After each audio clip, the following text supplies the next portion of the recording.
start. It's the third year of the Egg Beaten pop-up here in Cebu. And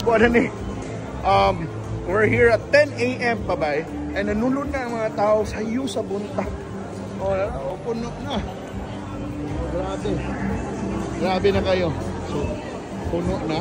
Blockbuster din naman. Blockbuster ko na para ko pa din ko. Hatod pa ni Angel na hatod pa videohan. Pero mga guys, third day na karon. It's only up to July 20 ang National Hopya Day celebration of Egg Beaten, and they're here in Cebu for a pop-up. Kuha na ito sa Davao, but you know, unsa ka crazy ang Cebu sa ilang mga produkto. Lagi pagkiyaw na niya. Diba? So, this is early morning status. There is Egg Beaten. In a bit, we're gonna talk to some people, some of our friends from Egg Beaten. Una po sa lahat, I would like to thank each and every Cebuano who came all the way, minsan 2 hours away pa sila coming over to here at Robinson's Galleria Cebu. Now we're very happy and we're very moved na yung support ko talaga to Egg Beaten, and is very warm, and hindi po namin alam kung paano namin kayo pasasalamatan. And hopefully, kahit na medyo may wait po tayo ng konti, nag-enjoy din naman po kayo. So isang paraan para pasalamatan kami, bakit di kayo magbubukas ng branch daw dito sa Cebu?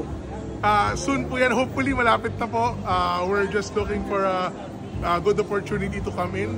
And syempre, nakita namin yung pagmamahal ninyo sa amin, and we wanted to repay you guys by opening up a store here also.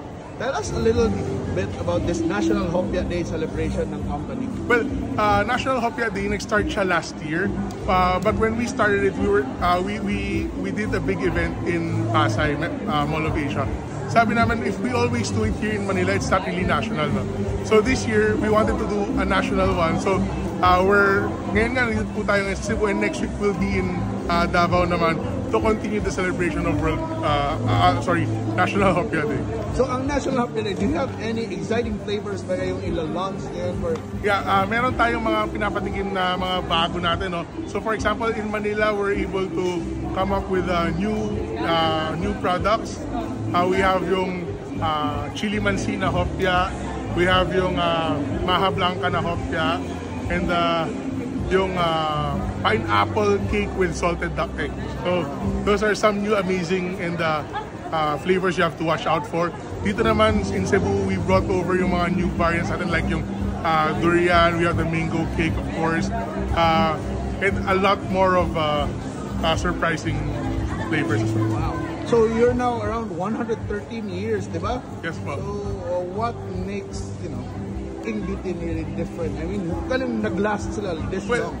So sa Egg Beaten po, unang-una po, we never compromise our quality. And secondly, lagi po tayo merong bagong innovations para lagi kayo merong malitikmang bago at mamahalin.